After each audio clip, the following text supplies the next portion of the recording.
ওগো আমরা দুই বাহু কখন তুলি?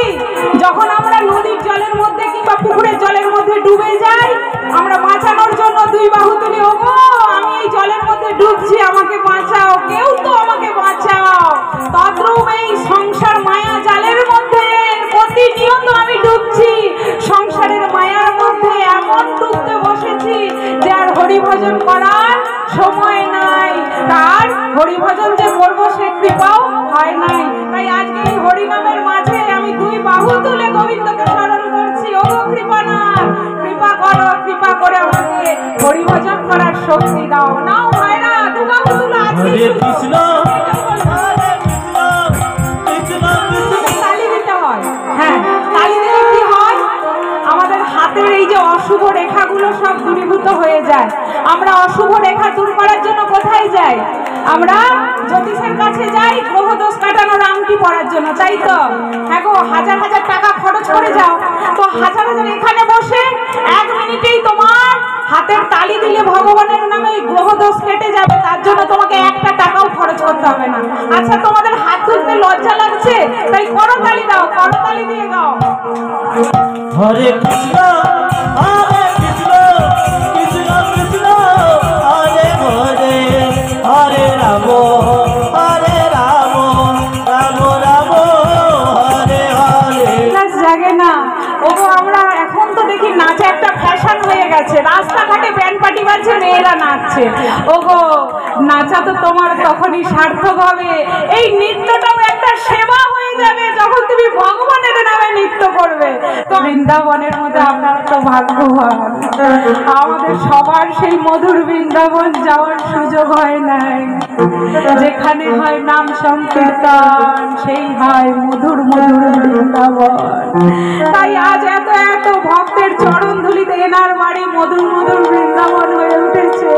তার উপর আপনারা যদি সুন্দর কলতালি দিয়ে হরিনাম করেন, তো ভগবান এখানে না এসে কি থাকতে পারেন? তাই সবাই মনে এই বিশ্বাসটা রাখবেন যে এখানে ভগবান উপস্থিত আছেন। ওগো, আমরা আমাদের স্বামীকে খুশি করার জন্য কত সুন্দর সাজি, কত ভালো ভালো রন্ধন করি। হ্যাঁ গো, তার মন পছন্দ সমস্ত কর্ম করি। তাহলে আজ আমাদের জগৎ স্বামী অনাদির আদি গোবিন্দকে খুশি করার জন্য কদম মুড়ে আমরা হরি বল বলতে পারবো না? হ্যাঁ, যে জগৎ স্বামী কৃপা করে আমাকে এত কিছু দিল, আজকের সন্ধ্যাটা সেই জগৎ স্বামীর নামে 2 ঘন্টা আমরা বিলিয়ে দিতে পারবো না গো? পারবো তো? তাই আসুন আজকে আমরা লীলার মধ্যে প্রবেশ করব। তার আগে বলে দিই, এই কলির মায়া, দুস্তর মায়া আপনারা সবাই অতিক্রম করতে পারবেন না।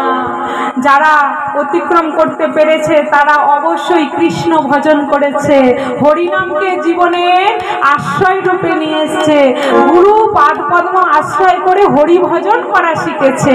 তারাই এই দুস্তর মায়া অতিক্রম করতে পারবে, নচেত কেউ এই দুস্তর মায়া অতিক্রম করতে পারবে না।